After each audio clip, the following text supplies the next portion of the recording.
Out there as well. I'm Aisha Hasni, and this is America's Newsroom. So this is a big story that is breaking right now, and people are saying this is like Lake and Riley 2.0, but Bill, happened in a blue state, so it's going to cause a lot of ripple effects. So this morning, Bill, investigators say the suspect was stalking Rachel Morin for months before he attacked her. That man is from El Salvador and has a rap sheet in his own home country. Morin's family says the border has to be more secure, so this never happens to your family.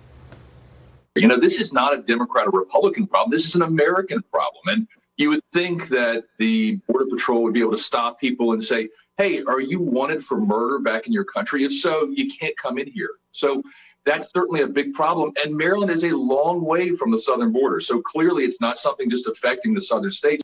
Police say the man accused of the murder entered the country illegally last year. He's got a criminal past, including ties to violent gangs. He was arrested in Oklahoma, which is hundreds of miles away from the crime scene in Maryland. 1,500 miles from the southern border, and this is the second woman in our county to be killed by an illegal alien. American citizens are not safe because of failed immigration policies. Well, Sheriff Jeff Gaylor has been on top of this crime, and he is here in a moment with how the arrest went down. But first, we go live to David Spunt with more from Washington. Hello to you, David. Hi, Aisha. Tragic story. Rachel Morin, just 37 years old, as you said, mother of 5. Last August, she was found dead along this popular outdoor running trail in Bel Air, Maryland. That's about 30 miles northeast of Baltimore on the way to the Delaware border. For almost a year, no word about her killer. Her family living with the pain of knowing that someone raped and murdered her, and that person was potentially walking the streets ready to attack again. But no more. Police now say they have their suspect. Now, on Friday, authorities in Tulsa, Oklahoma, arrested this man, Victor Antonio Martinez-Hernandez. 23 years old, he's charged with Rachel Morin's rape and murder. He's from El Salvador. Fox News is told he illegally crossed the southern border into the United States in February 2023. Police say he killed a woman in El Salvador before escaping. Now, this is ring video from Los Angeles. Police obtained a DNA match from a home invasion in L.A. in March 2023, where several people, including a young child, were assaulted. The suspect disappear. Police now say that he is that suspect, and here is Rachel's mother.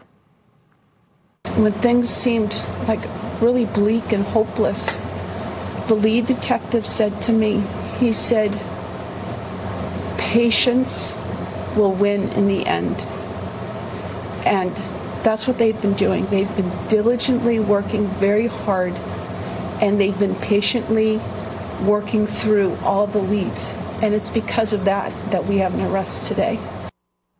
Hernandez is expected to face extradition from Oklahoma to Maryland to face charges, but that could take several weeks before all that paperwork is finished. If convicted, he'll likely spend the rest of his life behind bars. Aisha, Bill. Heartbreaking story. David Spunt live for us. So let's go through the timeline now. Age 23, right? Came to the country in January of 23 when he was wanted for homicide in his home country. A month later, he illegally crosses the U.S. It's February of 2023.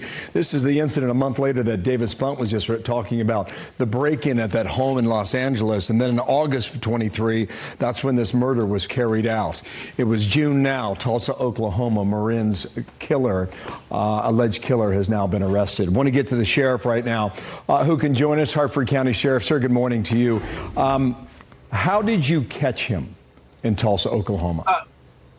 Good morning, Bill. We, as I said, throughout the course of this investigation, 10 months long, that it was going to be science and technology that brought us there, or a very good tip. It ended up being science and technology.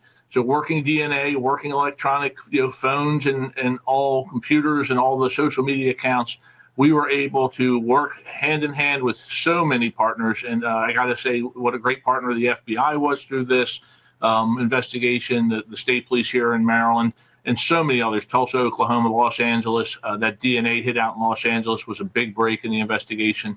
So working hand in hand, we were able to, on a planet of a billion people, billions of people, we were able to find the one individual, identify him, and find him on a bar stool sitting in Tulsa, Oklahoma, and bring him into custody. Sheriff, it seems that he was afraid of nothing.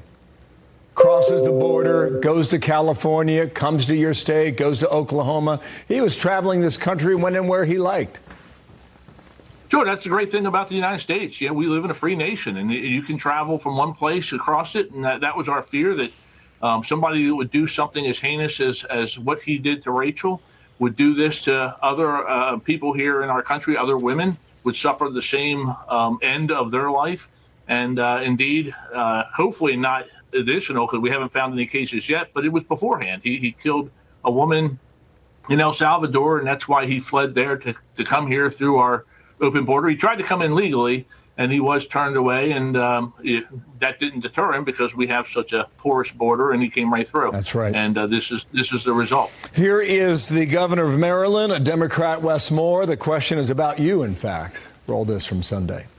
I know that sheriff is a Republican governor, but do you also hold the federal government partially responsible for the death of this Maryland resident? The sheriff is absolutely right. I mean, we have an immigration policy that needed to have been dealt with and was not. And we know that we have got to fix a broken immigration policy, and we know that we need Congress to act on this. Oh, Democrat or Republican doesn't really matter, does it, Sheriff? Right? No, I'm an elected official. I answer to the citizens here in Harford County. I care about public safety. And the governor was right, but he went on to say that, blame President Trump. The border was never more secure than when President Trump was in office. But it has been an issue dating way back my 40 years in law enforcement. I wrote a letter in 2019 calling for them to secure the border because of drugs coming into the country. That was President Trump in office. And he did do a better job of securing the border. But it needs to be a bipartisan effort on both parties' parts and whoever's sitting in the White House to actually come up with a decent and workable solution, immigration policy, for those people who want to come here and contribute to our society, and not people like here who came here to murder Rachel. Exactly right. Here are the gotaways from the border. These are people we can't even account for, okay? In the bottom right-hand corner, so far this year, 184,000. That's of May 29, and that just number goes higher and higher, and you see what it was in previous years. Migrants unaccounted for after release under the Biden Border Patrol program. This is the parole program. Unaccounted for. It's almost 100%, Sheriff. I mean, we're not batting 1,000. We're almost batting zero. Right. And that, to my citizens here in Harford County, to every citizen in this country, that is a public safety crisis, and one that we can so easily fix by really coming up with a workable immigration policy for our country. It's just insane that we would allow things like Rachel's murder to happen. And when I say allow it, we allowed it by letting him into this country unchallenged. If we wanted to, could we have returned him to El Salvador? Would that government have taken him back? There's a red notice on file, which is more or less an Interpol warrant. They want him back to stand for the death of the woman in El Salvador. But I don't. He's here now. I don't want him to leave Maryland ever again. We don't have a death penalty in Maryland, but I hope he dies in one of our prisons for what he did in this case to our community and to Rachel, and for Rachel's family. God love them. I mean, you saw that interview. You played that interview with his mom. Right. What that shouldn't happen to families in our country. This is preventable. Jeff Gaylor, thank you, sir. We'll follow with the sheriff from Harford County, northeast of Baltimore. Thank you for your time, sir, today. Thank you, Bill. You bet. Aisha, what do you sheriff out there. So this morning, a Russian court is setting the date for the closed-door trial of Evan Gershon.